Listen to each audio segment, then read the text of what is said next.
Now, when Newton wrote the Principia in 1687, he presented, of course, the three laws of Newton. He also discussed something which was an exception.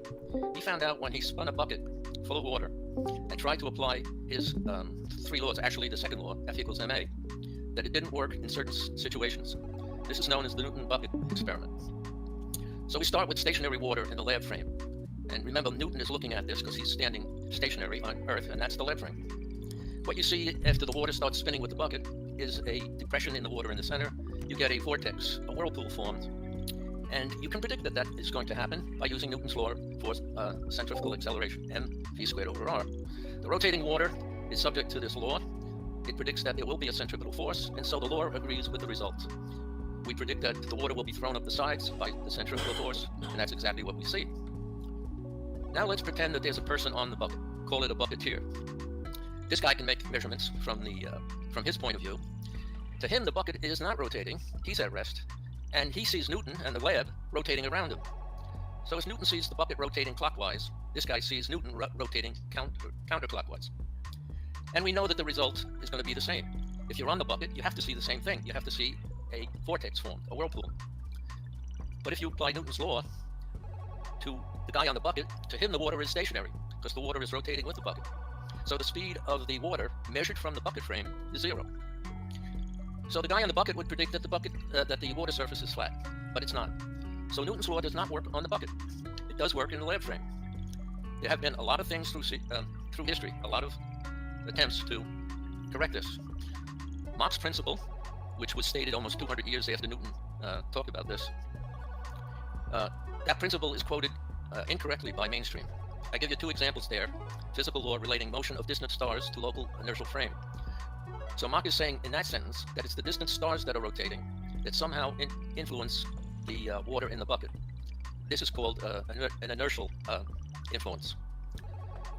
In another place in mainstream, I quoted local laws are determined by the large-scale structure of the universe. Well, that means everything in the universe, including the Earth, contributes to the effect that we see, the rotation of the bucket in the Earth frame causing a vortex. Now, what I did was I looked at the sources. I looked at the book that Mach wrote, and what it says is such forces are produced by the relative rotation with respect to the Earth and the other celestial objects. So what Mach actually said is it's the rotation with respect to the Earth and the other celestial objects, which is not what is quoted in the mainstream textbooks. Well, look at that. So Mach did say, dude, look at that, dude. Newton's bucket leads us right to the crux of the matter. Go figure. Dude, it all comes back to a guy in his bucket, and we're all told about the apple that fell on his head. How about the bucket that the dude swung around and realized? What story were they hiding with the bullshit about an apple falling on the head? It was the bucket story that they were hiding. Dude, the bucket story. The bucket story. I mean, that's a really straightforward, like, logical body bag. Right? I'm not understanding it. Is it that the water, the guy, he thinks he's staying still, but he's going to look at the water, and the water is essentially going to go up the edges of the bucket? So essentially there has to be a difference between the moving and not moving frame, no matter what reference you're from? It's all comes back to the speed being like c plus v. He's trying to do relativistic frames, right? We were talking about the resting frame and from wait, what the fuck? Man, I think that sounded about right. I think you're yeah.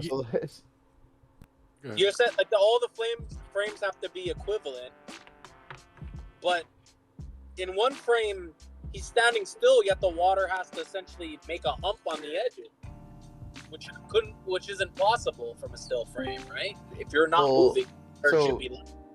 Yeah, the example of Newton's bucket led us into this true derivation of Mach's principle, which he said was directly misquoted because the actual quote is the motion is derived from the spin of, not from the Earth, but from the spin of the other stars, meaning the ether. It literally quotes the ether spin, the ether wind that we talk about, the toroidal vortex motion that we all measure. That's what Mach's principle was directly quoting, and then has been perverted in mainstream to mean like completely the other thing. That's what he's pointing out, which is awesome.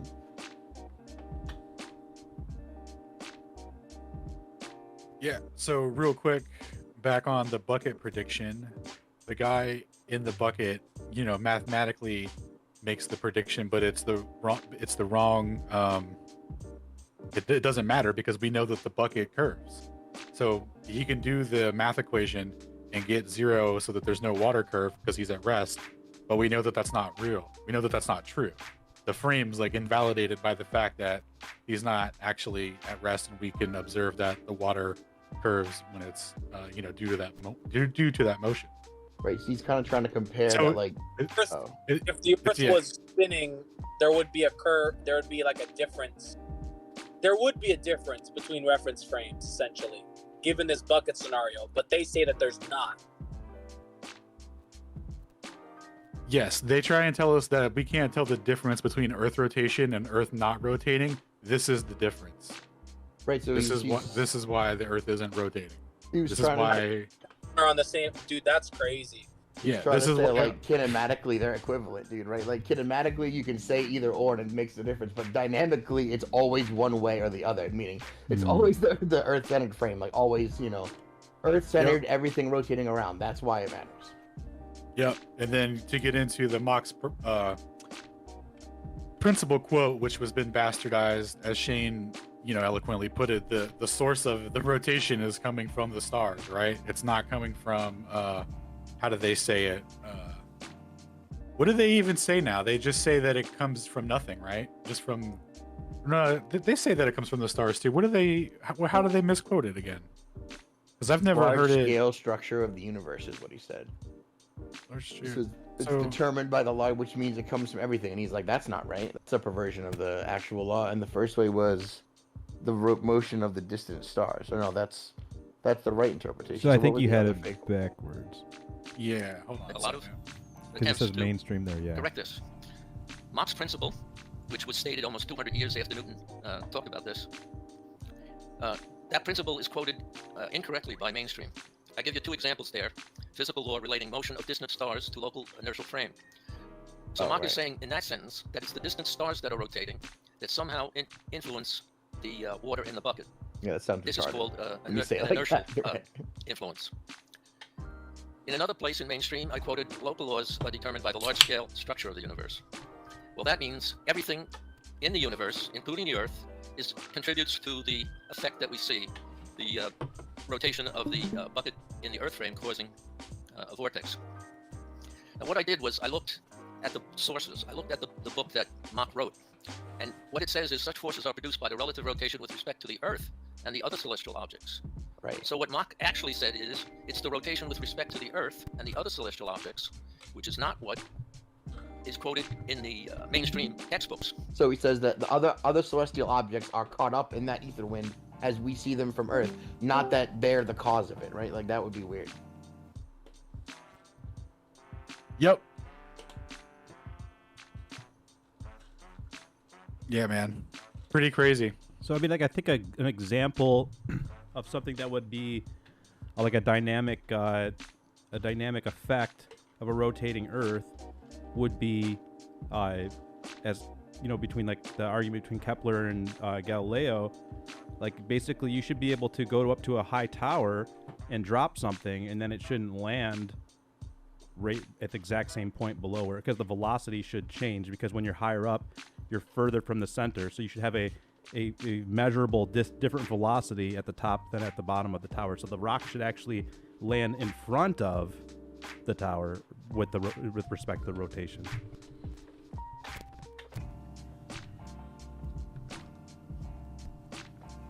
So just like as trying to illustrate like the bucket effect, how we would see that on a rotating sphere. That's something that we should be able to experience, is the difference in velocity as the altitude changes. You would think there would be something, like literally something, but there's just not. And then even if when there's not, they'll say, oh well, it's moving in lockstep, therefore blah blah blah, conservation, blah blah blah. Like, there's always something, So wait, to make the ball appear stationary. what was the problem with Newton's bucket? Wasn't that like like they want to like make them equivalent. So they equivocate and they go kinematically. Look, we can describe them the same, and they go, nah. Dynamically, when we're doing this, we can only have it one way. And they go, okay, we're gonna solve this. But they never solved it, and they've just been using that rule in heliocentrism ever since. Is that kind of what happened? Yep. Okay. Yeah, because the mathematic framework that he came up with, like, I guess when Newton came up with, like, you know, using this algebraic expression to kinematically express the celestial movements and stuff, right?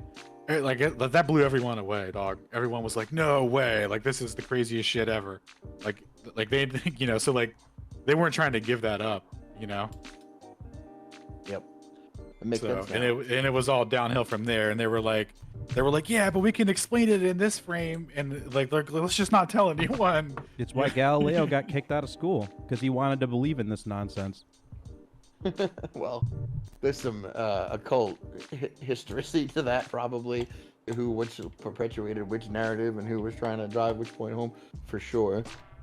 Yeah. Oh, here's a good summation of the Newton's bucket. Here's a great way to another way to look at it. Here we go. That reference frame exists, but he didn't say where it was. Now, I tried to update this experiment by doing something that's more familiar. Newton's bucket, the experiment is named after him, so I'm going to call this Bennett's hiker. We have, first of all, a hitchhiker frame, which is the same as the lab frame. If you have a car accelerating towards you as a hiker, and you ask, what do the laws of physics predict? Then the prediction is the force on the driver, Fd, is equal to the mass of the driver times the acceleration. So Newton's law says the driver should have a force exerted on it. And we all know this is true. If you're accelerating in a car, you can feel the car seat pressing on your back. And you could measure it with the appropriate equipment. So if you are in the hitchhiker frame, which is the lab frame, Newton's law is correct. Suppose you use the reference frame of the driver.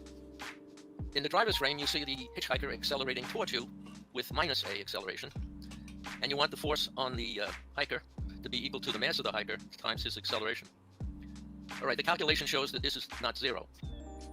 But we know that when a car passes you and it's accelerating, you don't feel any force. You may feel a slight breeze from the air that's moving past the car. But unlike the driver, anyone stationed in the lab frame will not feel any force. This is exactly the same as Newton found, that only in the lab frame, stationary on Earth, can the laws of physics be properly applied. Kinematics is an important concept. It means... Yeah, we're told a lot of things about Newton, but we're not told that, right? That's a pretty good one. Whoops. Yep. Yeah, man. So here's going to get into some kinematics. So again, some good rhetoric on the kinematics and dynamics and the differences between them. So this is good here. Measurement. Kinematics means measurement. Kinematics means measurement. Kinematics means measurement. I said it 3 times because if you've heard something 3 times, supposedly that's supposed to be part of your permanent memory. How did kinematics arise? Probably the astronomers noted the motion of the stars, and they began to track it and to make up charts which would predict in the future where the stars would appear in the sky.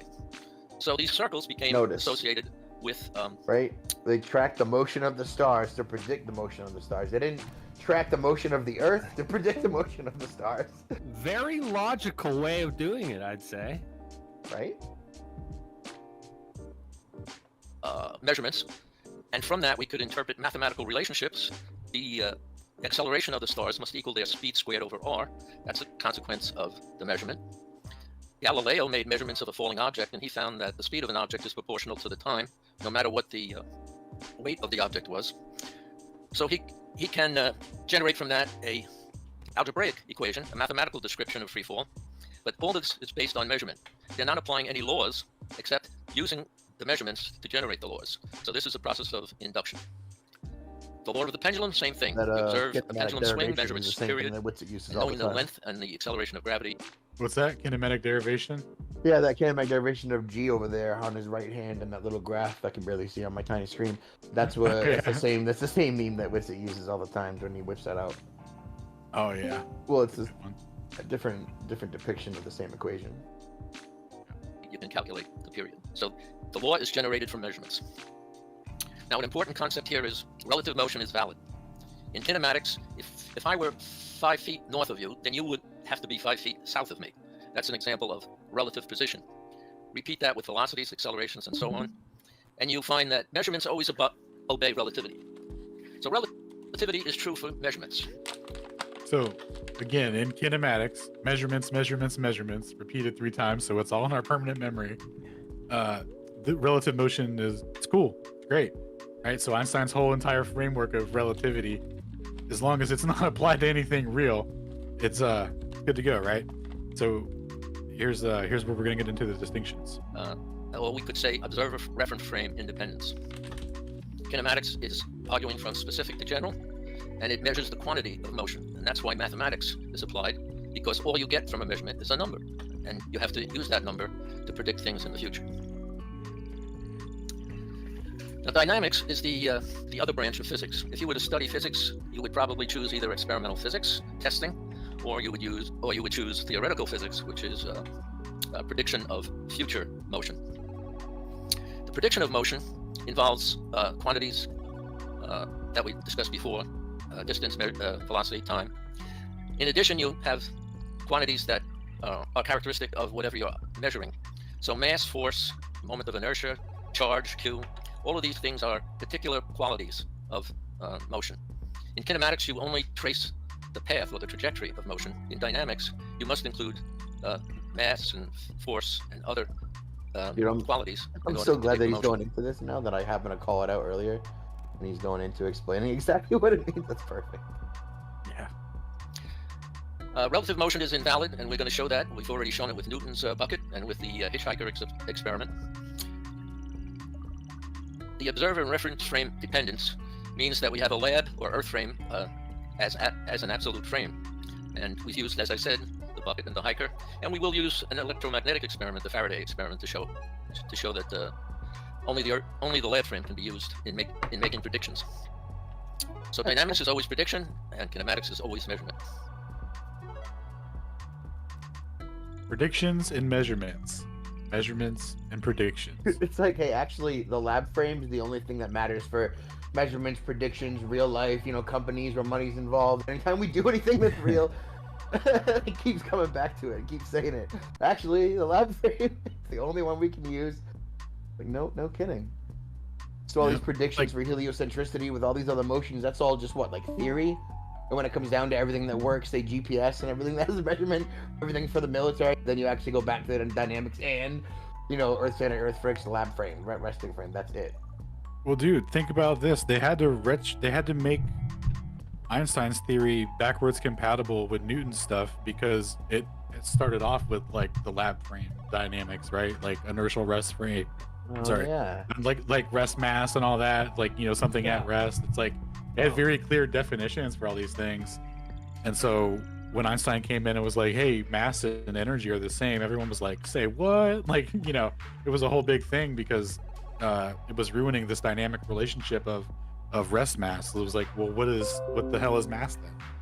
Like that's a very good point, right? Holy crap! Dude, watch the E = MC² on Thursday. It's insane.